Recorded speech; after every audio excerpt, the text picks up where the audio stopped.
Hello student. आज का मेरा टॉपिक है DNA replication.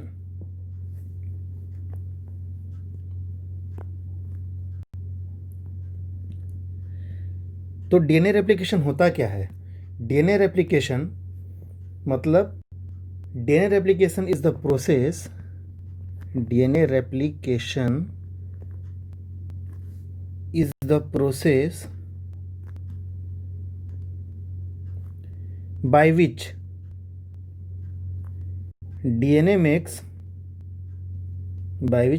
makes a copy of itself during cell cycle. देखिए, डीएनए रेप्लिकेशन एक ऐसा क्रिया है जिसमें डीएनए अपना ही एक कॉपी बनाता है। कब बनाता है? सेल साइकिल के टाइम बनाता है।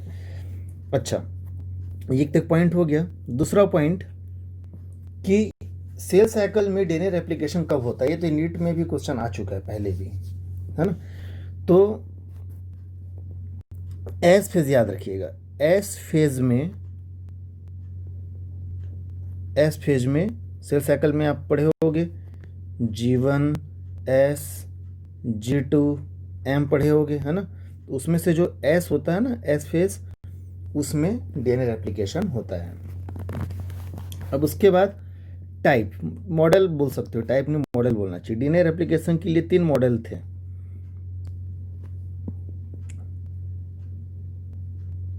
Model for DNA replication. जो सबसे पहले था, जो माना जाता था, वो था कंजर्वेटिव। 3 मॉडल में पहला मॉडल है कंजर्वेटिव। इसमें क्या, जैसे मान लेते हैं कि आपके पास एक डीएनए है, ठीक। जब डीएनए रेप्लिकेशन होगा तो डीएनए रेप्लिकेशन के बाद जो डॉटर स्ट्रैंड बनेंगे या डॉटर डीएनए बनेंगे, उसमें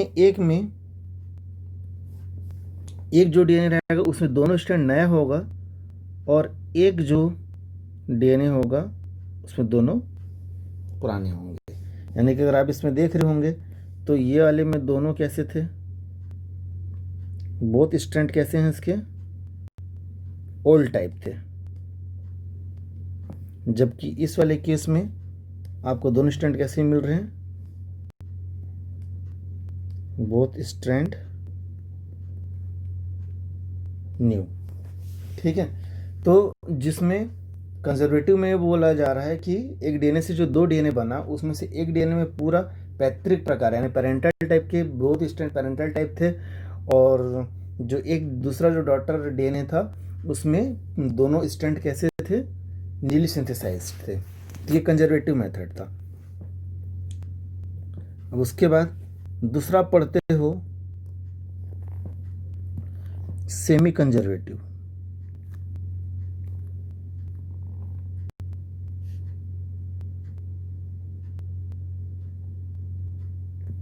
सेमी कंजर्वेटिव, अब इसमें क्या होता है सेमी कंजर्वेटिव में? देखिए, अब आपके पास ये डीएनए है,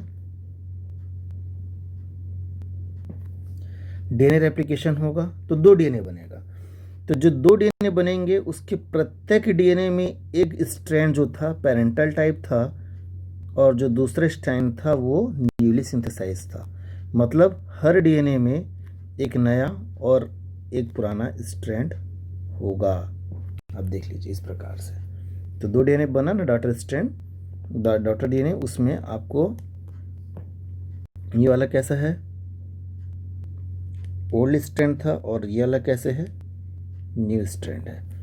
तो सेमी कंजर्वेटिव मेथड ये बोलता है कि डीएनए में एक स्ट्रैंड पुराना वाला रहता है और एक नया वाला रहता है। ये सेमी कंजर्वेटिव मेथड था।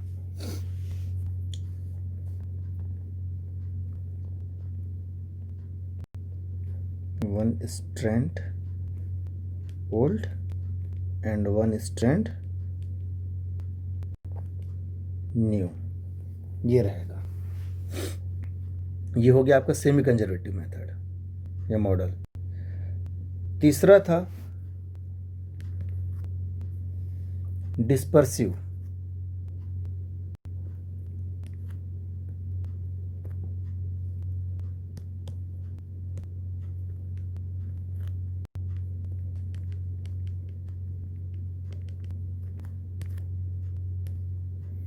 इसमें क्या होगा देखिए, अब यहाँ पे आपके पास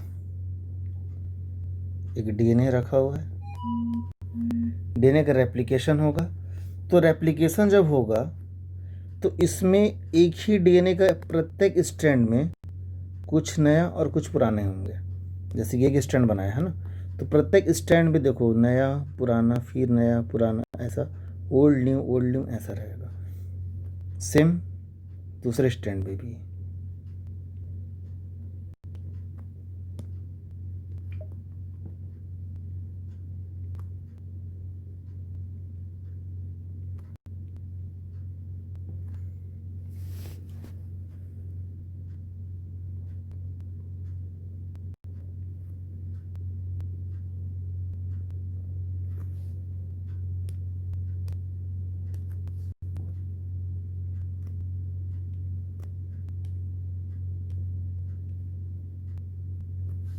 तो प्रत्येक स्टैंड में यानी हर स्टैंड में कैसे रहेगा, कुछ नया कुछ पुराना खंड होंगे, कुछ नया कुछ पुराने खंड होंगे, कुछ नया और कुछ पुराने खंड होंगे।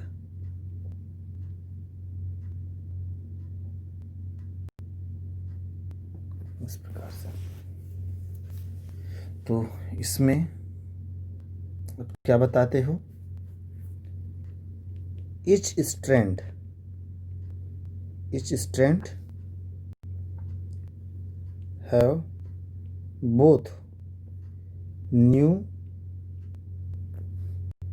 and old segment, not strand, है ना। अब देखें कि प्रत्येक स्टैंड, अगर मैं इस स्टैंड को अलग कर दूं तो आप देख रहे हैं कि प्रत्येक स्टैंड कैसे हैं इसके। मान लो कि ये एक स्टैंड है, तो उसी स्टैंड में ही क्या है, रेड, मतलब ये जो रेड कलर से बना रहा हूँ न्यूली सिंथेसाइज्ड भी है।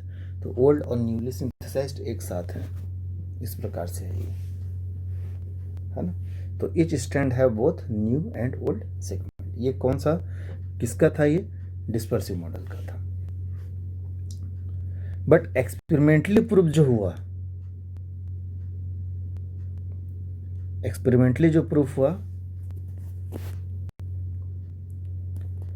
वो था सेमी कंजर्वेटिव मेथड, है ना। एक्सपेरिमेंटली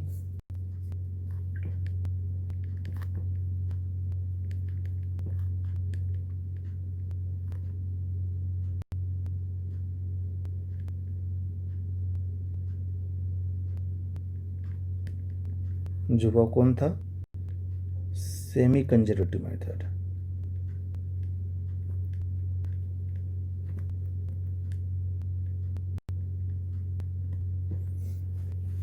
तो अब ये देखते हैं कैसे इसने किया था, कब हुआ था, कौन किया था। इसका भी एक क्वेश्चन 2018 की नीट में आपको मिल जाएगा देखने के लिए।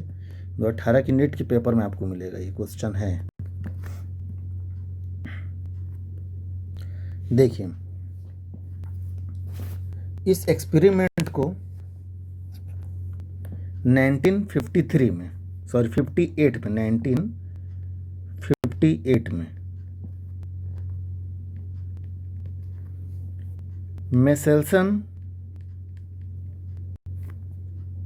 एंड स्टॉल करके दो वैज्ञानिक थे,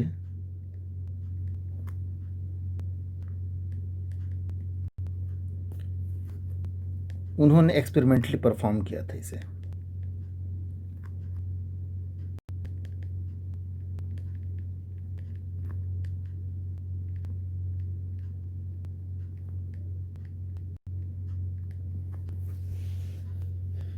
तो आप लोग याद रखना है कि the experimental perform by Meselson and stall, है ना, कब, 1958 में। अब कैसे किया था, और एक्सपेरिमेंट को समझने के लिए आपको मालूम होना चाहिए इन्होंने नाइट्रोजन का आइसोटोप यूज़ किया था, जैसे कि आप पढ़ते हो N14 है ना, नाइट्रोजन का नॉर्मली क्या होता है N14 मॉलिक्यूलर मास, एक N15 होगा। तो अब N15 इसका आइसोटोप हुआ है ना।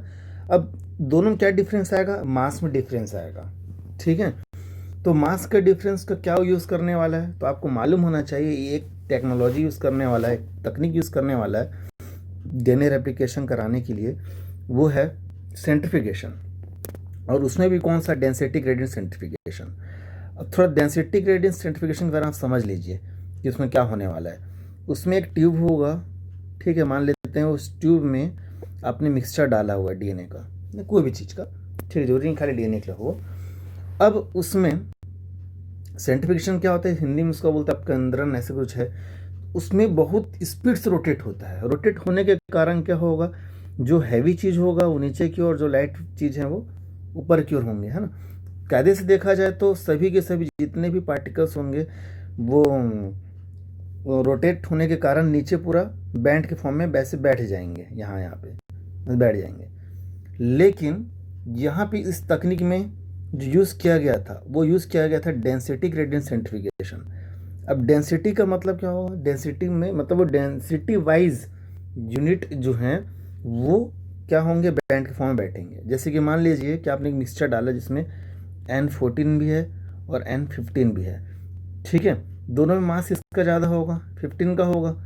तो 15 वाला जो होगा वो उसका बैंड नीचे बनेगा, और जो 14 वाला होगा वो चूंकि उसका मॉलिक्यूलर मास कम है तो वो ऊपर बनेगा। इसी तकनीक का उपयोग ये करने वाला है। ये थोड़ा सा बेसिक बता रहा था मैं कि क्यों, मतलब ये जानना जरूरी है आप लोगों को। जो 15 होगा उसका ज़्यादा होगा मास, इसलिए वो नीचे की ओर बैंड बनाएगा, जबकि जो लो मॉलिक्यूलर वेट वाला होगा N14 वाला वो ऊपर की ओर बनाएगा। ये आपके दिमाग में पहले होना चाहिए, तभी आप एक्सपेरिमेंट समझ पाओगे। अच्छा, क्वेश्चन ये भी पूछा जा सकता है कि डेंसिटी ग्रेडियंट बनाने के लिए कौन से केमिकल यूज़ किया जाता है। तो एनसीईआरटी की आप लोगों की जो बुक है उसमें आप लोग को मिल जाएगा, सीजियम क्लोराइड का लिखा हुआ मिल जाएगा, है ना। सीजियम क्लोराइड के कारण यहाँ पे जो ग्रेडियंट बनाया गया था किसके मदद से बनाया गया था, सीजियम क्लोराइड डेंसिटी ग्रेडियंट लिखा आपको एनसीईआरटी में मिल जाएगा, ठीक है। तो ये बहुत इंपॉर्टेंट था, इसको याद रखना है, तब जाके आप आगे एक्सपेरिमेंट को समझ सकते हो। अब आगे एक्सपेरिमेंट में आते हैं हम लोग। देखिए, अब मान लीजिए मैं एक नॉर्मल बैक्टीरिया लिया, कल्चर करा रहा हूँ उसका, ठीक है। यहाँ पे मैं पेट्री डिश है, इसमें पूरा कल्चर मीडिया में मैं नाइट्रोजन सोर्स डाला हूँ 15।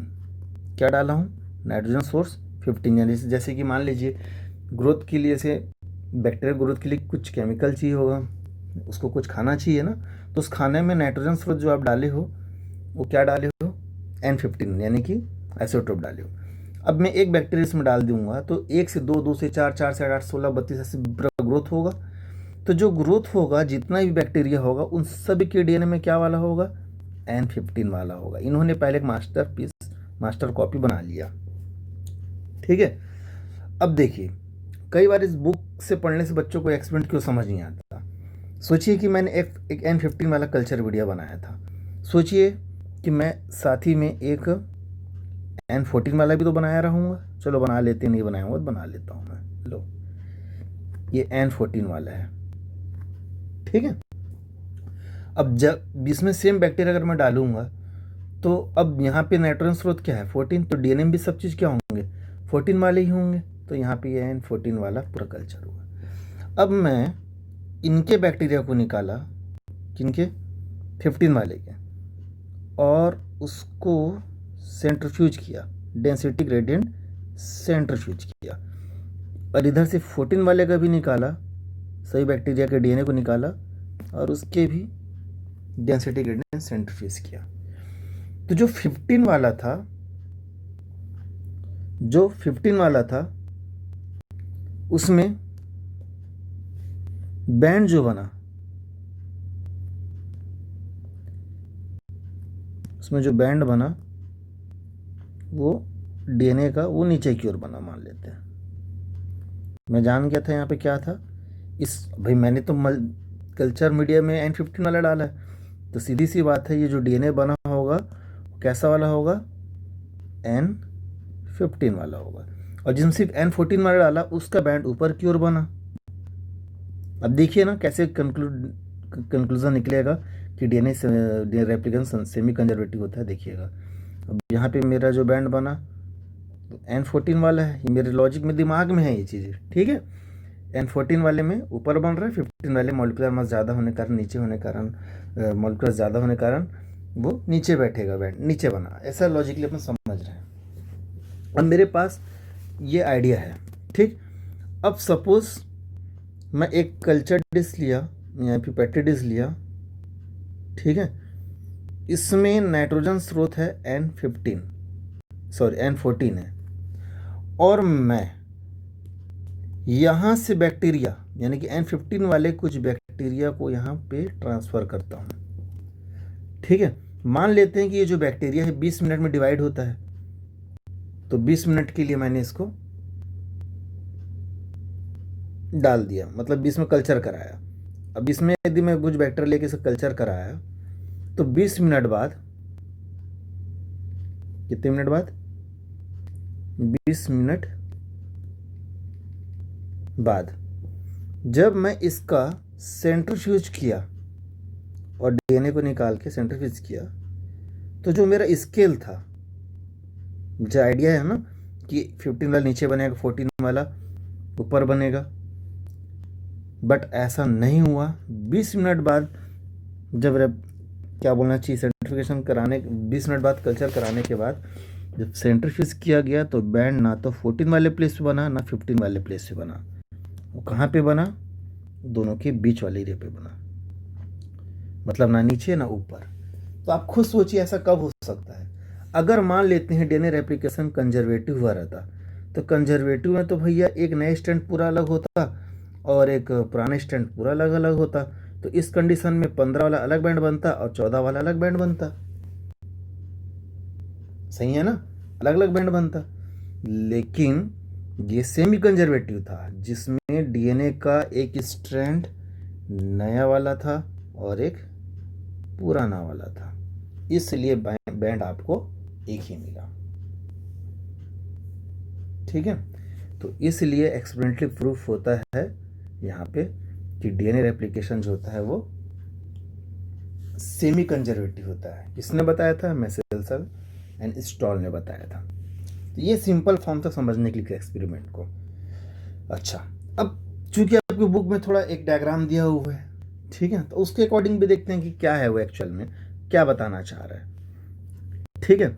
अब इसी एक्सपेरिमेंट को अपन थोड़ा सा न्यूमेरिकल फॉर्म में भी देखेंगे, कैसे क्वेश्चन दिया जा सकता है, क्या रहता है। देखिए अब अपन आपकी बुक के हिसाब से चलने वाले हैं, है ना। अब देखिए आपके पास डीएनए था N15 वाला जी, मैं लिख देता हूँ, बोथ स्टैंड N15 और N15 वाला था, ठीक है। अब आपने क्या किया, इसको 20 मिनट के लिए क्या कराया, कल्चर ट्रांसफ़र कराया था, याद है, 20 मिनट के लिए, फॉर 20 मिनट, ठीक है। तो 20 मिनट बाद कौन से कल्चर मीडिया में कराया था, याद कीजिए, एक्सपेरिमेंट में दिखा दे रहा हूँ फिर से, किस में कराया था, ये कराया था N14 में करवाया था, याद रखना N14 में करवाया था, ठीक है। तो N14, तो भाई जब डीएनए में आपके पास कल्चर मीडियम में जब आपके पास 14 वाला है तो 15 थोड़ी बन जाएगा, जो वही बनेगा ना। तो ये 14 वाला बनाया लो, ठीक है, लेकिन ये तो हाइब्रिड बन गया। देखिए ये वाला कैसे था, ये हाई मॉलिक्यूलर मास वाला होने वाला है, भी होगा, इसका हाई मॉलिक्यूलर मास होगा, ठीक है। लेकिन ये कैसा है, इसमें तो N14 15 और इसमें भी N14 और 15 दोनों, यानी कि कैसा है, ये हाइब्रिड बोल सकता हूँ मैं इसको, क्या बोल सकता हूँ इसको, हाइब्रिड वाला है ये, ठीक है। अब उसके बाद ये 20 मिनट के लिए और इसको ट्रांसफ़र कर दीजिए, मतलब मान लेते हैं कि यदि इसी का रेप्लिकेशन और हम 40 मिनट, मतलब 20 मिनट की जगह पे हम 40 मिनट के लिए करा दें, यदि हम 40 मिनट के कराए होते तब क्या होता। तो चलो ठीक है, जो पेरेंटल टाइप था, याद कीजिए पेरेंटल क्या था, N15 वाला था, उसको मैं अलग कर दिया, ठीक, स्टैंड सेपरेट होता है ना।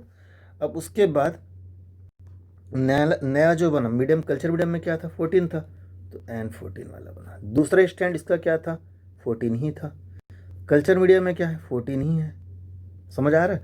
वैसे इस स्टैंड को देखिए नीचे वाले, उसमें भी क्या है, N14 वाले का स्टैंड था, तो नया बजेगा क्या होगा, वो भी N14 वाला होगा।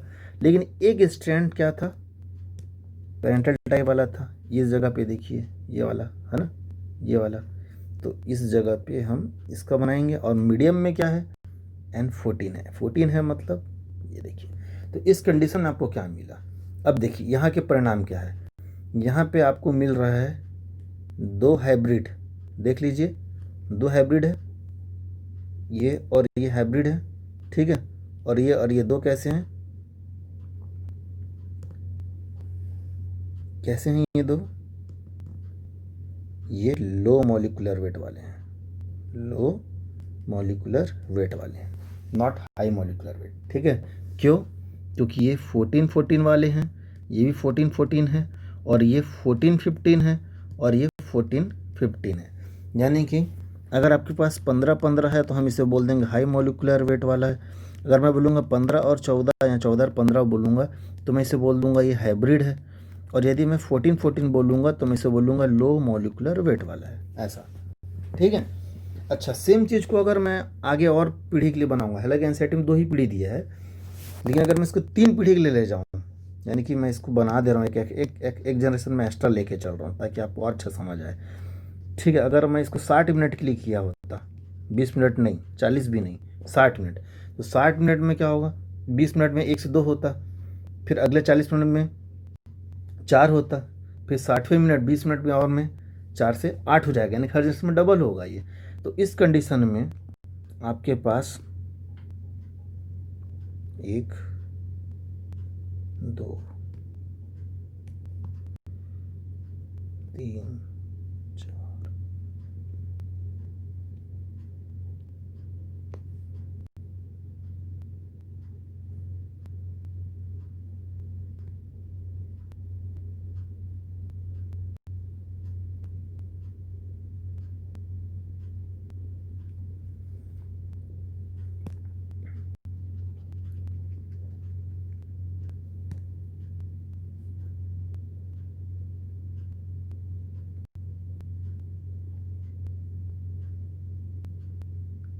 देखिए अगले जनरेशन आपको 8 डीएनए मिलने वाला है ना। मैंने इन 8 स्ट्रैंड जो थे सबको सेपरेट किया। अब कल्चर मीडियम में क्या है, कल्चर मीडियम में क्या है, N14 है, तो सब जो नया स्ट्रैंड बनेगा कैसा होगा, वो N14 होगा। देखिए मैं ऐसा बना रहा हूँ ताकि आप भी अगर एग्ज़ाम में जल्दी जल्दी बनाना हो तो आप ऐसा बना सकते हैं।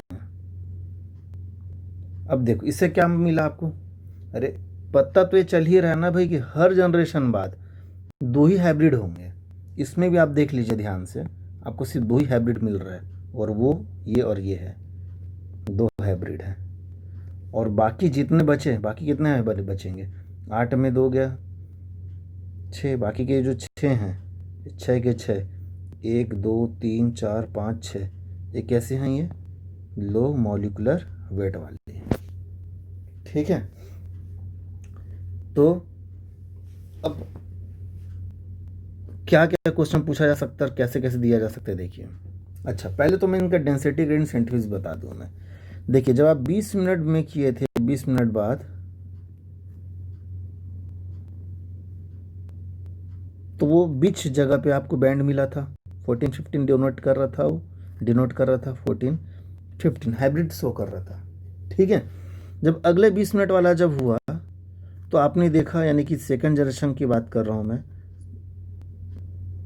तो उसमें आपको 2 बैंड मिले थे, 2 बैंड मतलब 4 डीएनए था, 2 देख लीजिए एक बार, ये 2 लो मॉलिक्यूलर वेट वाला था, ये हाइब्रिड था, है ना, और 2 लो मॉलिक्यूलर वेट वाला था।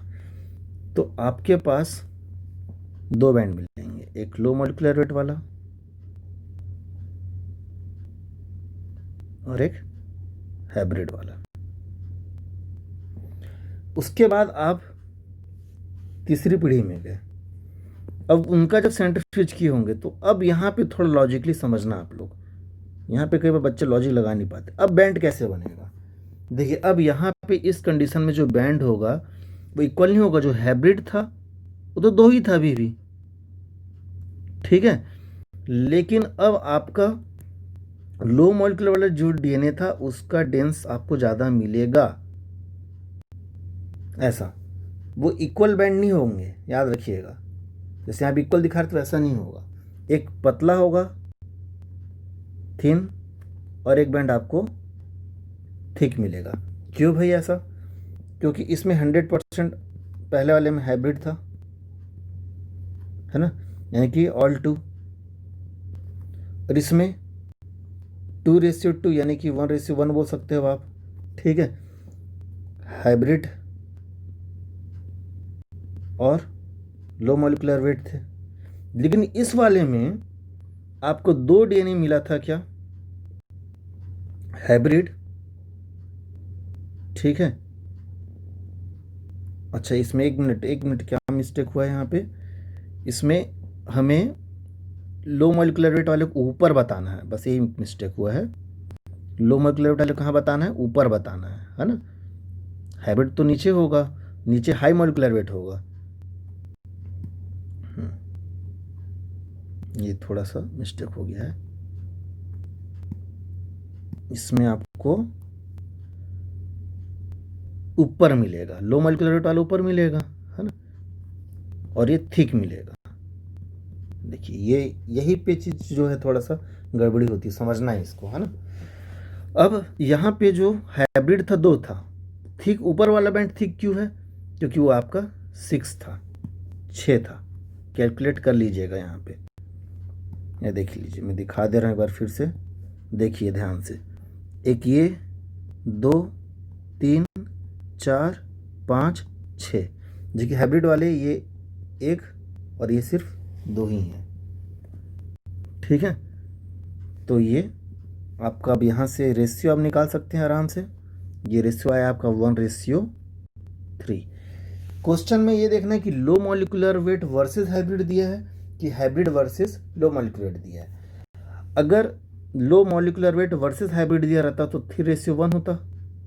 अगर low molecular weight versus hybrid रहता तो 3:1 होता, और hybrid versus low molecular weight है तो 1:3। तो ये देखिए फर्स्ट जनरेशन, सेकंड जनरेशन, ऐसा करके आपको दे सकते हैं, ठीक है। फर्स्ट जनरेशन के बाद यानी कि 20 मिनट के बाद आपका जो कंडीशन था वो क्या था वो देखना है। सेकंड जनरेशन के बाद क्या है कंडीशन वो देखना है। और मैं आप लोगों को कितने जनरेशन तक ले गया हूँ? फर्स्ट, सेकंड, और मैं आपको थर्ड जनरेशन तक ले गया हूँ मैं, ठीक है ना।